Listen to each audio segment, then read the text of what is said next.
Vamos a continuar con Adrián von Speyer. Estábamos viendo precisamente del Evangelio de San Juan. Ahora estamos en el capítulo 1, versículo 2, cuando habla de que la palabra era en el origen junto a Dios. 29. Aquí sería la página 29. De la palabra, dice, esta era en el origen, la palabra, era en el origen junto a Dios. Y dice al inicio, la palabra eterna misma nunca es el origen. Ella nace eternamente a partir del origen. El origen es el Padre, la palabra el Hijo. Pero ya que en el origen es la palabra, ya que el Hijo es en el Padre, por ello la palabra no es una prolongación del origen. El Hijo no es una prolongación del Padre, sino que como palabra del Padre es un nuevo origen. O sea, no es que el Hijo venga después del Padre. El Hijo es junto al Padre. Y aquí lo que insiste mucho es cuando menciona San Juan que la palabra era en el origen junto a Dios. Una de las cosas en las que va a insistir es que la palabra es también Dios. No viene a ser como un segundo, no viene a ser como algo posterior al Padre, sino que la palabra también es un nuevo origen. Por eso dice... En la Biblia, ¿no? La palabra era Dios. Ajá. Claro, es lo que estamos viendo en el Evangelio de Juan. Por eso dice 2 renglones abajo. Pero el Hijo no es el Padre, pues la palabra es junto a Dios. O sea, el Padre y el Hijo coexisten sin confusión. Están eternamente juntos, junto a. Y esto es, vamos a decirlo así, algo importante. Hay una correlación. El Padre y el Hijo coexisten eternamente. No están confundidos.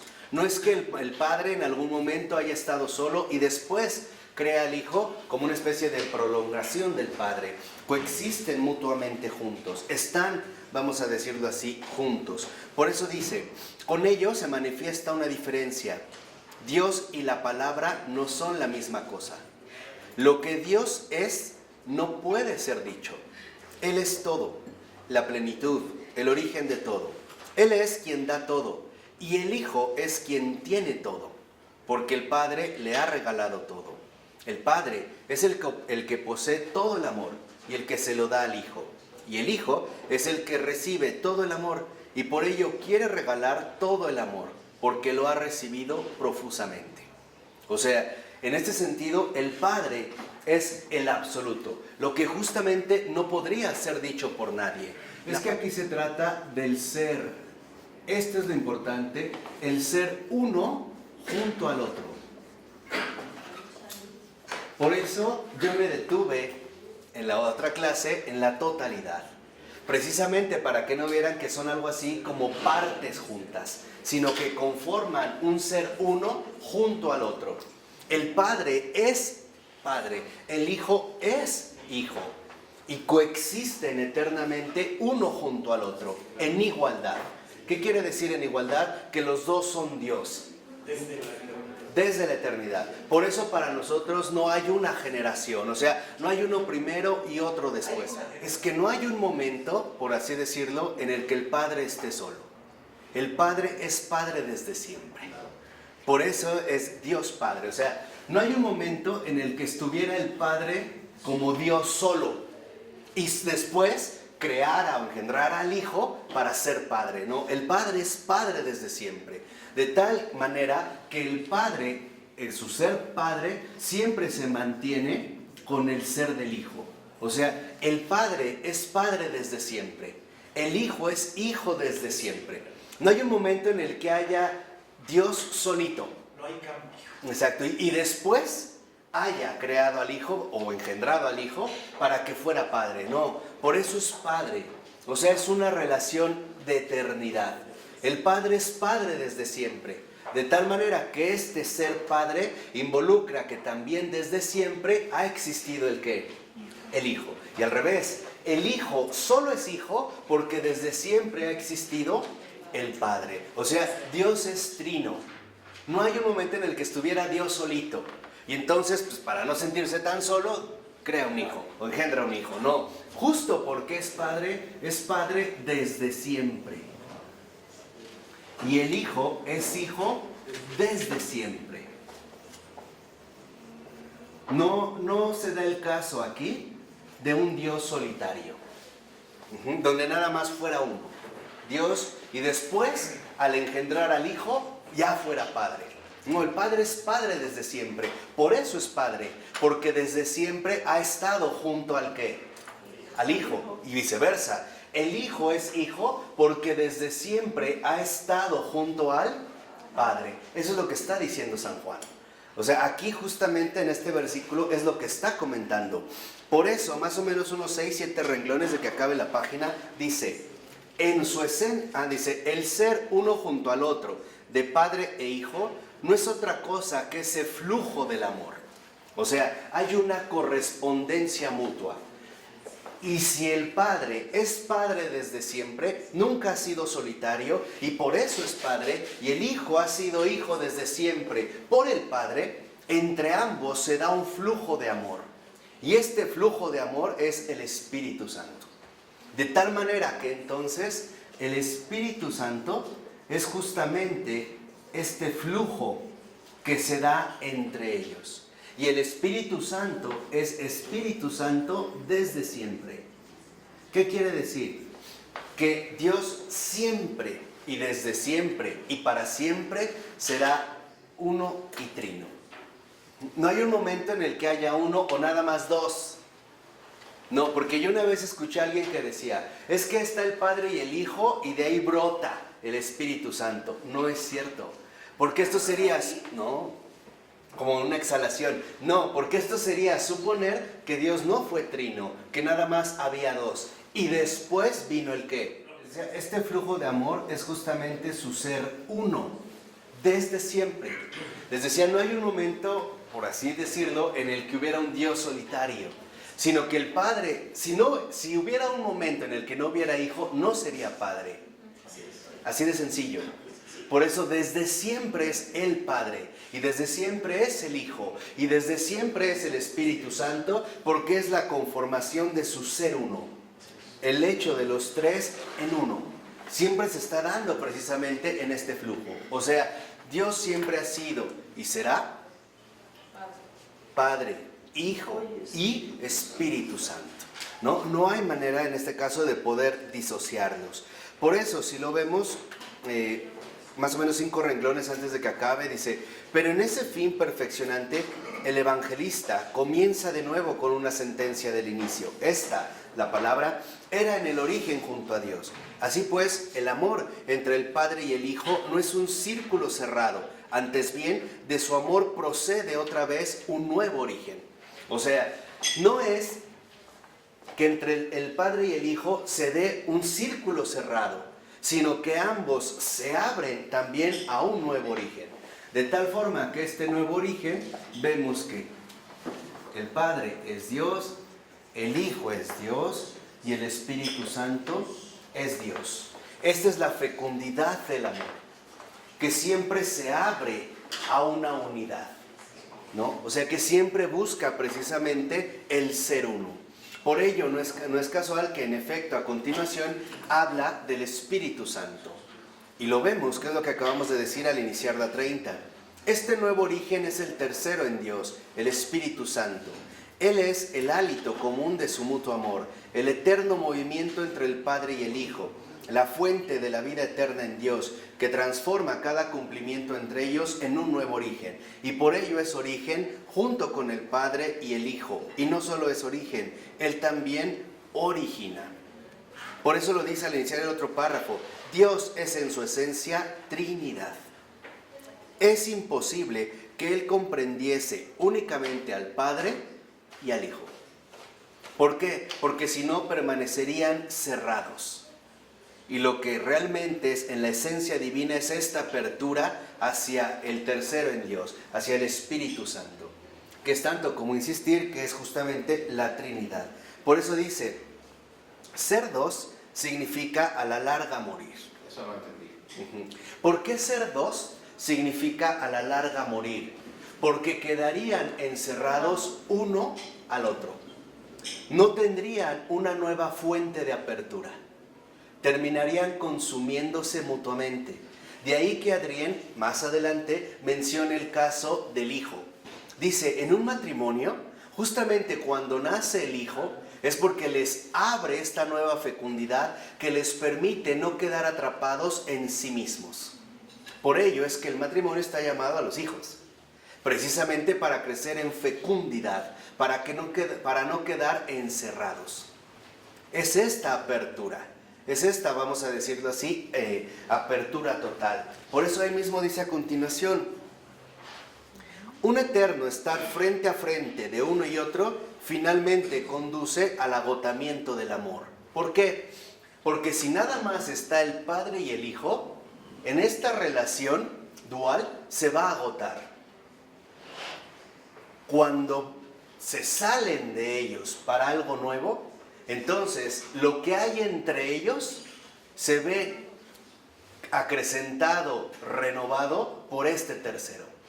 Esto es lo que hace que el amor sea algo vivo, que no quede encerrado, que haya un tercero. Por ejemplo, Que Dios es amor. Y es por eso justamente que Dios es amor. claro, porque no está cerrado, sino que en efecto se ha abierto a la novedad radical de este amor. En un matrimonio, cuando llegan los hijos, también llegan nuevas esperanzas, ¿no? Nuevas ilusiones. Ya lo que se estaba agotando entre la pareja, ahora se ve renovado por ese tercero. De tal manera que entonces el Espíritu Santo, por eso es este flujo de amor. Es lo que hace que Dios sea amor. Amor no cerrado, amor siempre nuevo. Que no solamente se agote entre ellos. Por eso dice a continuación, para que el amor de dos se mantenga vivo, siempre necesitan un tercero que vaya más allá de los dos amantes. O sea, si solo la cuestión queda en dos, se va a agotar. Y esto llévenlo, por ejemplo, al caso más inmediato del matrimonio. Por eso es que el matrimonio se celebra como un sacramento. Porque si solo se quedara en el amor que el hombre puede dar a la mujer y en el amor que la mujer puede dar al hombre, al ser los dos seres finitos, ese amor terminaría ¿qué? Agotado, se consumiría, terminaría acabándose. Por eso es importante que haya un amor más grande que ellos dos. Por eso se solicita, por así decirlo, la mediación de Dios. De tal manera que yo pueda darle a la otra persona todo lo que recibo de Dios. Porque yo le podré dar todo mi amor, pero mi amor es limitado.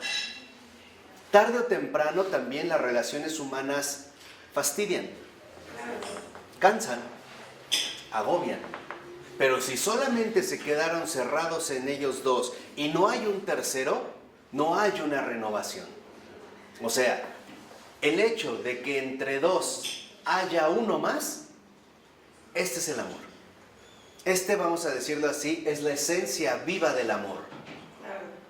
El amor de dos, donde hay un tercero, uno mayor, llámese hijo, llámese Dios, etcétera, etcétera, etcétera. O sea, cuando realmente lo hace fecundar, si no, quedaría anulado, quedaría... Eso es lo que quiero que comprendan. La dinámica real del amor es trinitaria.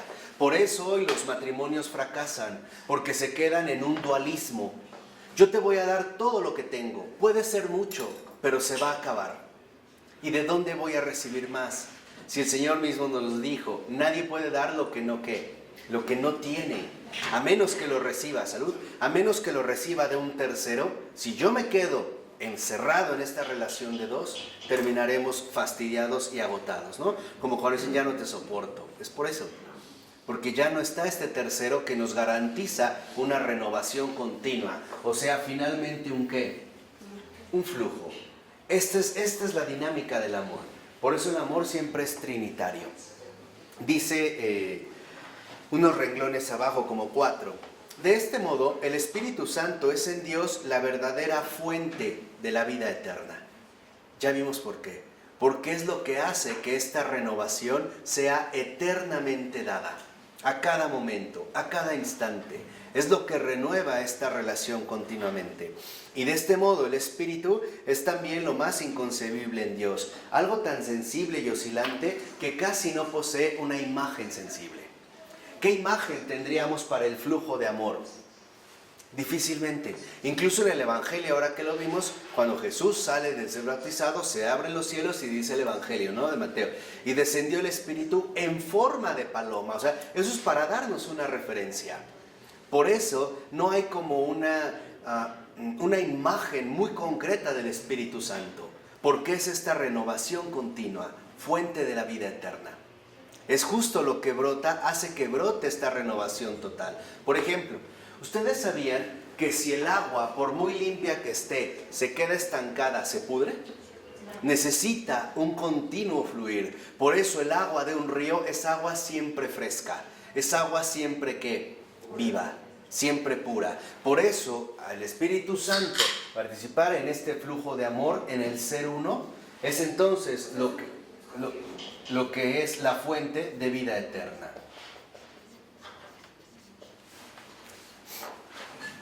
Por eso dice a continuación, Él, el Espíritu, es el exceso eterno, lo que es siempre mayor, y así todo lo conserva en vida. Por eso todo viviente es tres, participa del tres, y todo lo que ha de comenzar a vivir debe ser acogido y sumergido en la vida trinitaria, en la vida trina. Y dice en el siguiente renglón, en la siguiente página 31, Dios es en su esencia Trinidad. Por tanto, no es que primero sea el Padre, luego surja el Hijo, y por último, de la unión de ambos procede el Espíritu. No es, pues, que el amor en Dios fuera solo el resultado de la relación entre las personas, que la esencia fuera anterior a las personas y ésta es anterior al amor. Y dice 3 renglones abajo, el amor es entonces la esencia común de las personas. Ellas no tienen amor, son amor. El amor en Dios no es una propiedad, no es algo que dan, es lo que son. Por eso es lo que yo les decía, se los dije al inicio, todo va a depender de esto, el ser. Dios es amor. Dios no tiene amor, Él es amor. Cosa que con nosotros no ocurre. Nosotros no somos, de hecho. Dice a continuación, ellas se bañan en un amor único, común, tan común como la unidad de la esencia divina. O sea, es lo común, el ser uno continuo. Dice en el siguiente párrafo, más o menos unos 7 renglones, en su revelación, Dios sale de su silencio y de su origen y se manifiesta para nosotros en la palabra. Lo que Dios es, nadie lo puede decir. Esto grábenselo bien. Lo que Dios es, Nadie lo puede decir. Solo la palabra nos lo hace accesible. Sin la palabra, Dios no sería absolutamente inaccesible. La palabra va a ser vamos a decirlo así, acceso. Nos va a traducir a Dios de manera accesible. Nos va a permitir a través de esta palabra entrar en contacto con Él. Por eso dice a continuación, pero el hecho que Él no solo hable desde sí, sino que sea comprendido y asumido por nosotros, es una obra del Espíritu, que es la fuente de toda unión viva. O sea, nosotros podemos entender a Dios en la palabra, a través de la palabra, porque el que obra esto es el Espíritu Santo.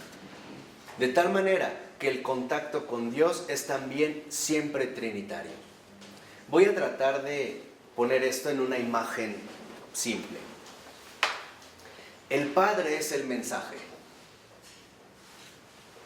El Hijo es el traductor. El Espíritu Santo es el que nos ayuda a comprender. A ver, va de nuevo, please. El Padre es el mensaje. El Hijo es el traductor de este mensaje. ¿No? El Padre es el mensaje. El Hijo es el traductor de este mensaje. Es lo que nos traduce este mensaje, lo que nos lo podría hacer accesible. Y el Espíritu Santo es la sabiduría para comprenderlo. Por eso siempre la obra es trinitaria. Lo que Dios es, nadie lo puede decir. Solo la palabra lo puede expresar. Y solo el Espíritu Santo lo puede hacer comprensible. Lo puede hacer en este sentido accesible. Dice unos renglones abajo, ¿no?, de esta cuestión trinitaria, casi unos 7, 8 renglones antes de que acabe. El hombre lleva ya en su humanidad el sello de esa vida, o sea, de esa vida trinitaria. Pues su vida es origen, centro y consumación. Toda vida humana, la vida del hombre tiene estos tres referentes: origen, centro y consumación.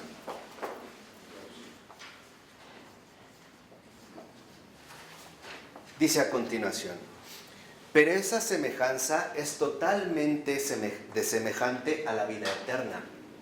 Mientras que en la vida trinitaria el origen está en el Padre, el centro es el Hijo y la consumación es el Espíritu Santo, en este ser uno, en nosotros esta semejanza no se cumple, no se lleva de igual manera. ¿Por qué? Dice, el origen del hombre es un devenir desde la nada. Y él jamás puede superar este origen. La razón es muy sencilla.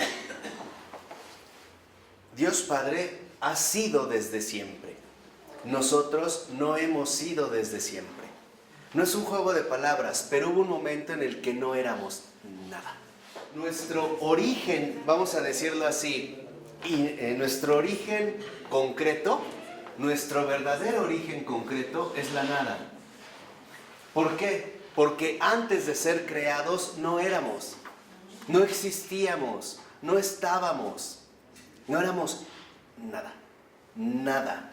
Nuestro origen humano viene de la nada. Dios nos ha dado el ser, pero a partir de nuestra nada, no había. Es que Dios me dio el ser, y eso no es cierto. ¿Por qué? Vean, no, porque eso supone que yo ya era. Y le recibí a Dios el ser como un regalo, como si dijera, Ronnie me dio un cinturón. Yo ya estaba y recibí de Ronnie el ¿qué? El cinturón. Ese es un engaño de lenguaje. Pero sí es todo. No, pero cuando yo digo, es que Dios me dio el ser, supongo que yo ya estaba y que recibí el ser. Mentira, yo no estaba. Lo que había es que la nada. Dios nos crea de la nada. A ver, lo que les quiero decir es muy sencillo. Si nuestro origen fuera Dios, seríamos el Hijo. Eso es lo que les digo, seríamos el Hijo. Nosotros como hombres, quizá un ejemplo drástico, un ejemplo muy concreto aquí, aparte muy hermoso, está en el libro de Job. Cuando el Señor discute con Job, le hace una pregunta muy hermosa. Cuando yo puse los cimientos de la tierra, ¿tú dónde estabas?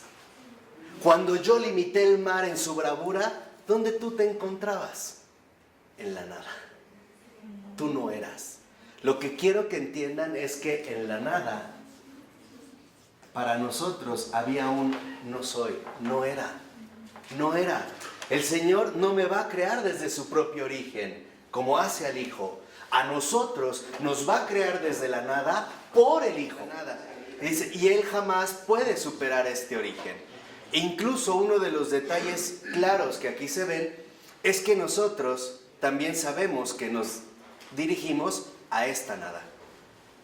Percibimos esta liquidación, nos vamos nosotros desintegrando y notamos, a diferencia del Hijo, que no nos dirigimos a un origen aquí sí permanente, sino que en nosotros la nada es una amenaza continua. Y esto es lo que ha llevado, por ejemplo, a muchos pensadores existencialistas a temblar ante la nada. De hecho, y aquí es donde entra algo importante, no es casual que alguien como Søren Kierkegaard o alguien como Martin Heidegger, y aquí sí hay que reconocerles su brillantez, especialmente a Heidegger, es que en nosotros lo innegable del origen, que es la nada, termina engendrando angustia. El hombre se angustia al darse cuenta de su nulidad. Ahí está, o sea, no somos nada. Aquí es donde entra la nulidad. Y la nulidad en el caso humano precisamente genera angustia. Y ahí sí los análisis existenciarios de Heidegger son pero extraordinarios. Ahí sí dan el clavo. O sea, nuestra nulidad de reconocer que no soy nada. Soy nulo, no puedo nada. En mí mismo no puedo nada, no soy nada y me veo como acechado por esta nada. Y dice a continuación, ahora, ¿qué pasa con su centro? Su centro significa perseverancia en sí mismo, fuga del origen y angustia ante el fin. ¿Qué es lo que les decía? Esta angustia nos lleva al centro. ¿Qué es lo que nosotros buscamos? ¿Qué es lo que buscamos? Perseverar. Buscamos un mantenimiento, pero este mantenimiento aún así se ve deteriorado. ¿Por qué? Porque no somos el Hijo, no somos eternamente. Antes no éramos. En nosotros sí hay un punto en el que no éramos. Solo había pura ¿qué? Nada. Entonces el centro para nosotros es una especie de mantenimiento.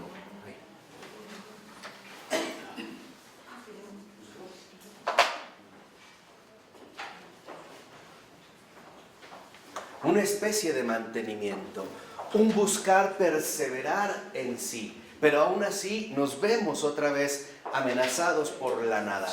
¿Cuántas veces no sentimos que nuestra vida ha sido inútil?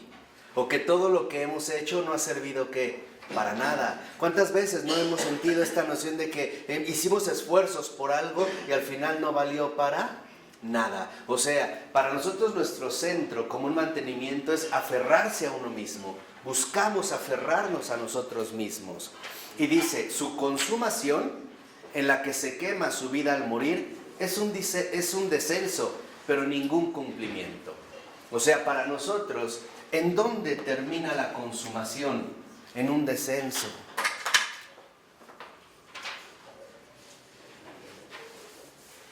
O sea, en la muerte. En la muerte. En el caso de nosotros también esta muerte está dada. Y dice, Dios es vida eterna en el ser. El hombre, vida vana en la nada. O sea, aquí sé que para nosotros la verdad es que no es muy agradable, porque nos hemos hecho una idea falsa de lo que somos. La realidad es que no somos nada. Vivimos por pura gracia.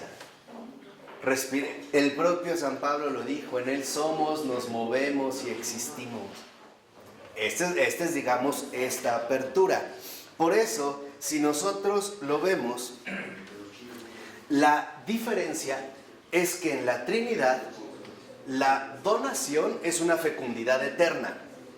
Aquí hay una eterna donación, mientras que en la Trinidad el ser es donación. En la criatura no es donación, más bien es negación. ¿Por qué? Porque lo que buscamos es perseverar, un mantenimiento. Nos tenemos que aferrar a permanecer como lo que soy. Y esto es cierto. O sea, eso es lo que quiero que vean, la gran diferencia entre Dios y su criatura. Nosotros somos negación. ¿Por qué negación? No porque seamos malos. No, porque tenemos que aferrarnos a nosotros mismos. Tenemos que perseverar. O sea, no es nuestra propia condición de criatura. De tal manera que entonces el punto central está en que transformemos la negación de criatura en la donación divina. Esta es la gran diferencia. Y eso es precisamente lo que va comentando Adrián. Por eso, si lo ven, más o menos en la 32, a la mitad,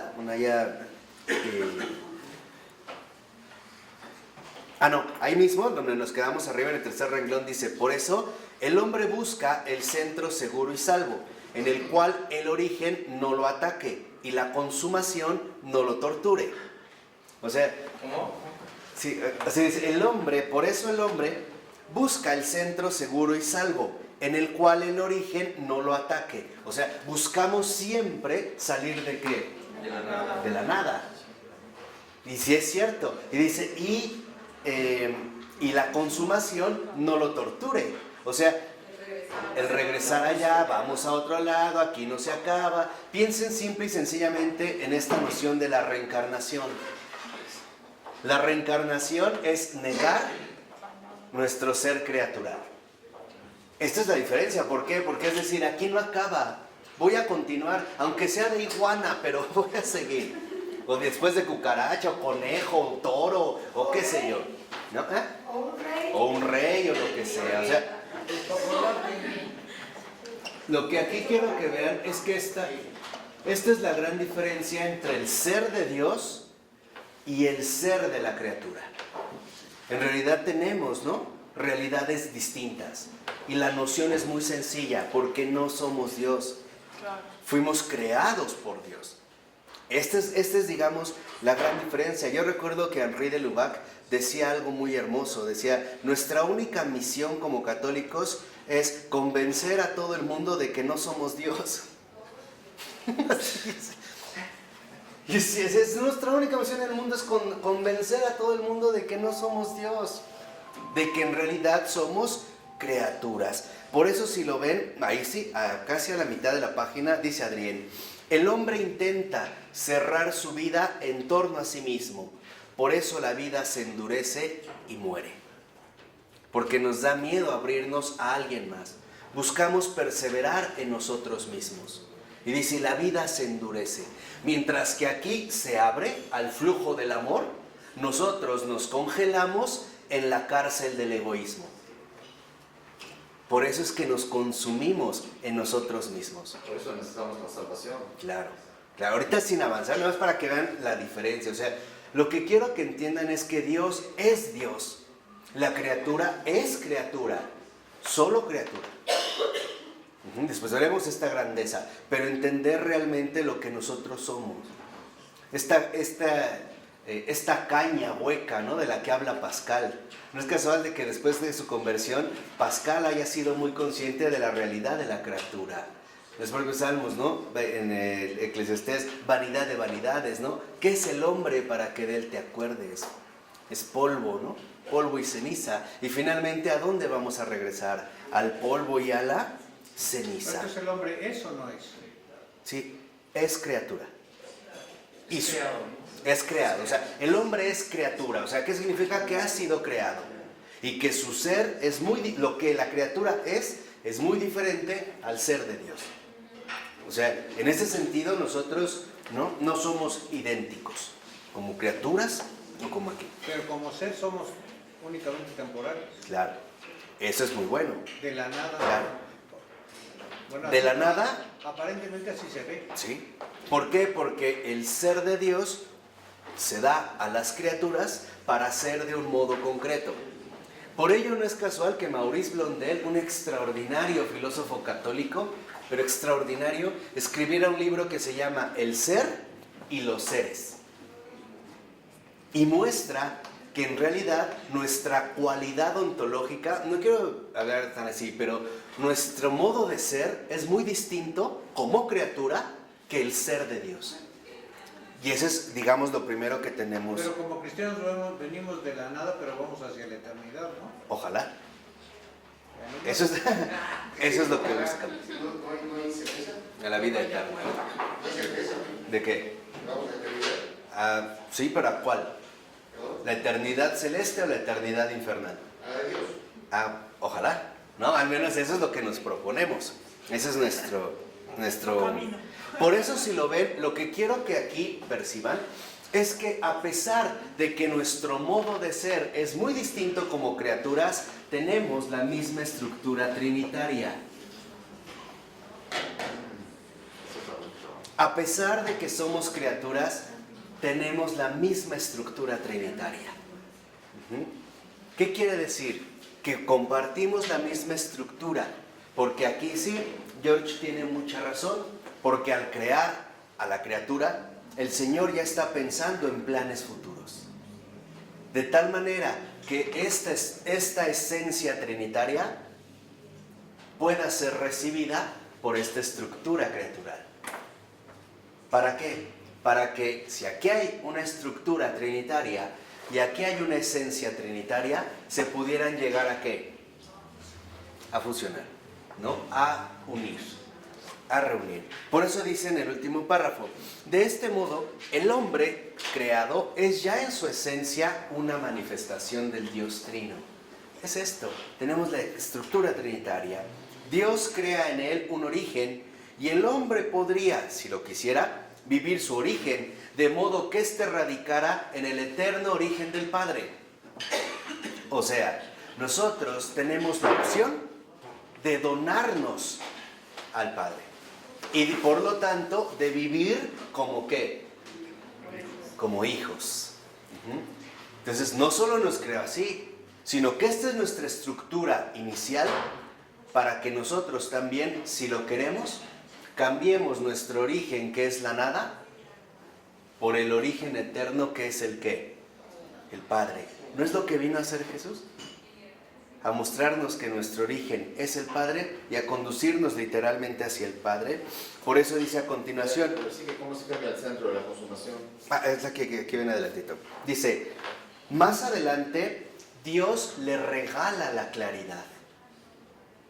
Al Espíritu Santo. Dice, separa y distingue en él para darle la posibilidad de comprender. O sea, Dios le regala a la criatura la claridad. ¿Qué significa esto? Que Dios al crear a su criatura de este modo, le dice, esto eres tú, solo esto.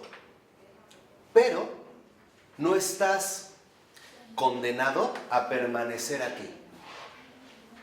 Si tú quieres, aquí estoy yo. Es esta la claridad. O sea, lo que quiero que entiendan es que Dios crea a su criatura y lo importante es no negar lo que somos, pero sí pensar en que no estamos obligados a permanecer solo así, sino que podemos trascender. Pero ese si tú quieres, ¿a qué se refiere? A la libertad. A tu libertad y por lo tanto a tu voluntad, ¿no? Jesús se lo decía muy bien a Santa Faustina, le decía, mira hija, después de todo, todo se reduce a una cosa, la voluntad. Si tú quieres. O sea, si tú quieres, tu origen esencial es la nada. Pero si quieres, yo te adopto.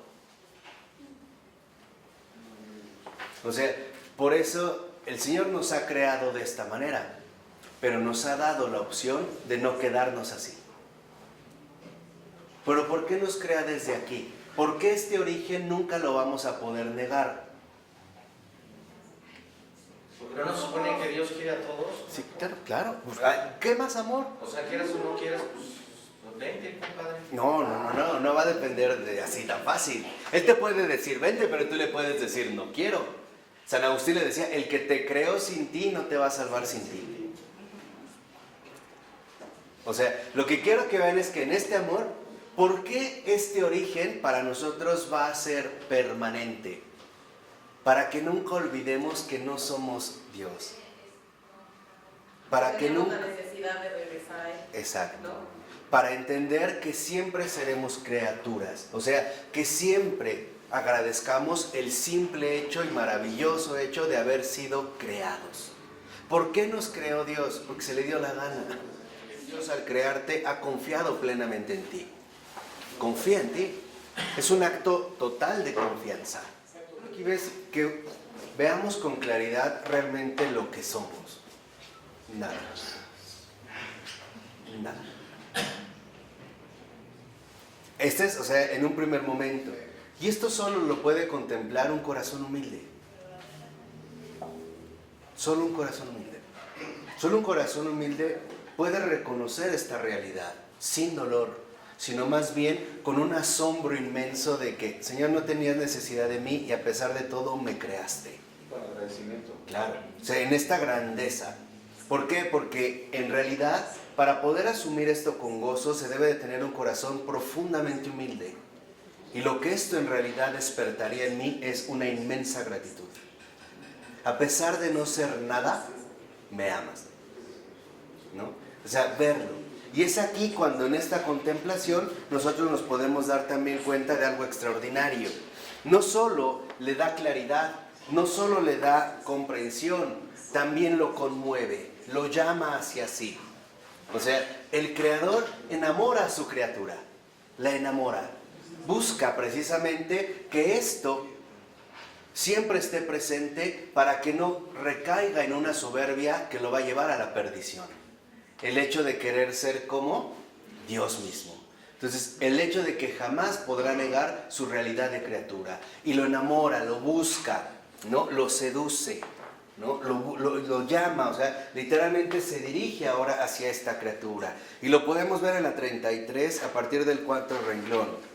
Y dice, y lo que aquí es dicho del origen o existencia, centro o inteligencia y consumación o amor puede ser repetido a través de toda la creación en miles de transformaciones. Todo en ella es un reflejo del Dios vivo. O sea, en pocas palabras, todo lo que somos, aquí está, tal y como Dios nos ha creado, solo alcanza su plenitud si es reconducido de aquí a acá. ¿Cómo?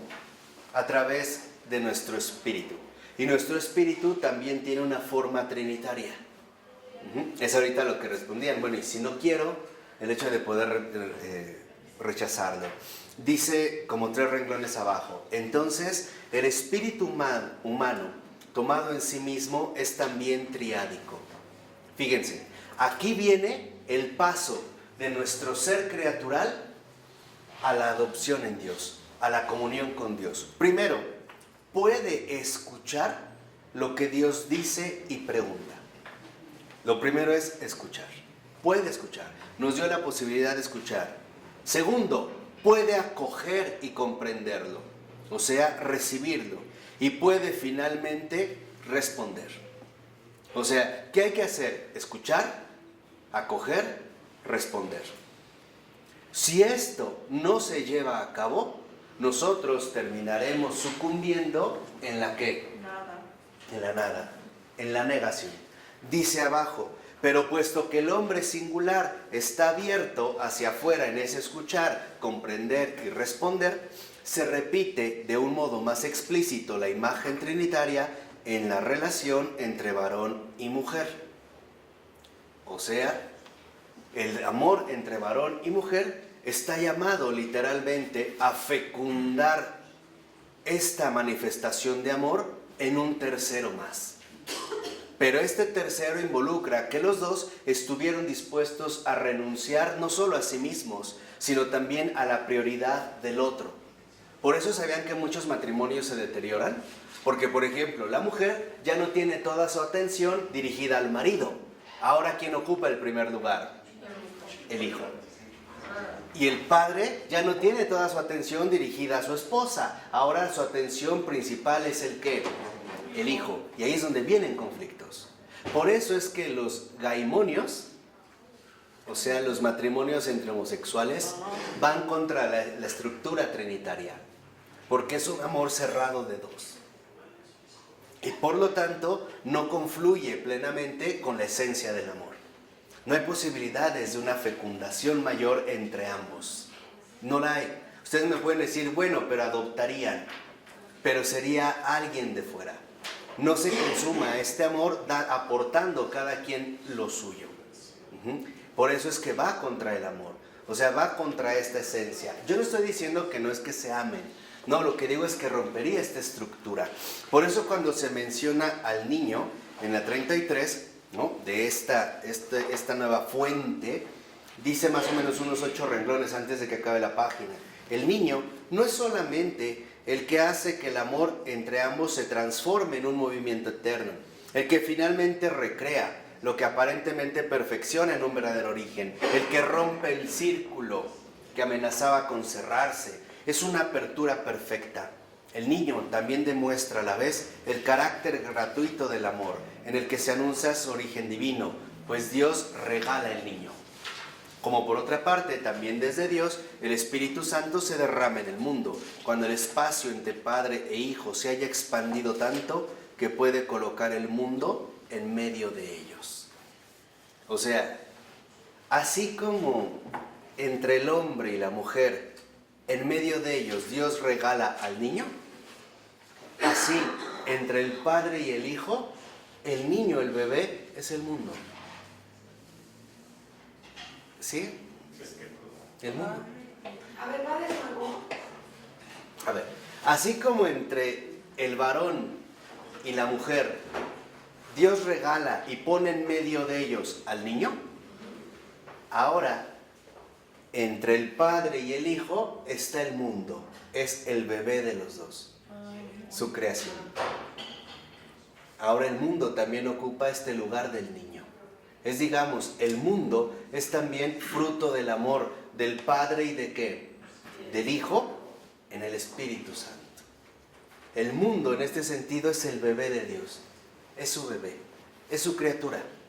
Lo ha creado precisamente como este tercero que brota en el niño. Por eso nosotros podemos ver que el hombre, lo vemos al iniciar el otro párrafo, a partir como del tercer renglón, que él habla del hombre, puede comprenderse a sí mismo y vivir correctamente si entiende y vive en y por la Trinidad. De otra manera, no podemos. Y dice más o menos, un poquito abajo de la mitad, su vida del hombre, si se entiende en y por la Trinidad, tendrá cada vez menos el sentido de algo cerrado, más bien crecientemente el sentido de una apertura hacia posibilidades nuevas y siempre menos controlables. O sea, el Señor nos da la posibilidad de abrirnos cada vez con mayor amplitud a una aventura que no vamos a poder controlar. ¿Cuál es esta gran aventura que no vamos a poder controlar? El llegar a ser lo que de hecho no somos. Y eso no está en nuestras manos. Dios. Exactamente, ¿no? La santidad, el entrar en esta dinámica de amor, el llegar a ser precisamente lo que no somos. Llegar a ser Dios. ¿Cómo Dios? ¿Cómo? ¿Cómo Dios? Como una imagen y semejanza. Exactamente, en este cumplimiento. Y esto ya no depende de mí. Por eso va a hablar de María. Por eso va a decir, 2 renglones abajo, María, antes de su concepción, parecía ser pura apertura a Dios, y por la encarnación de su Hijo, parecía que Dios había limitado sus posibilidades. O sea, ya tuviste al Hijo, ya, nada más te vas a quedar como madre, hasta ahí. Y dice, en verdad, estas fueron expandidas infinitamente. María pudo ser virgen y madre a la vez, y con ello cumplir la esencia de la mujer más allá de todo lo esperable. O sea, como criaturas, ¿qué nos espera?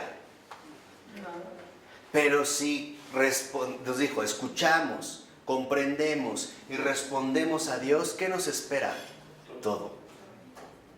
Aquí sí es el todo o qué, o nada. No hay un intermedio. Aquí ese es el reino que nos mencionó George, ¿no? Vengan, benditos de mi Padre, ¿no? A recibir el reino que fue preparado para ustedes desde antes de la creación del mundo. Porque Dios no toca nuestra libertad en absoluto. Entonces, si yo no quiero, Pues no quiero.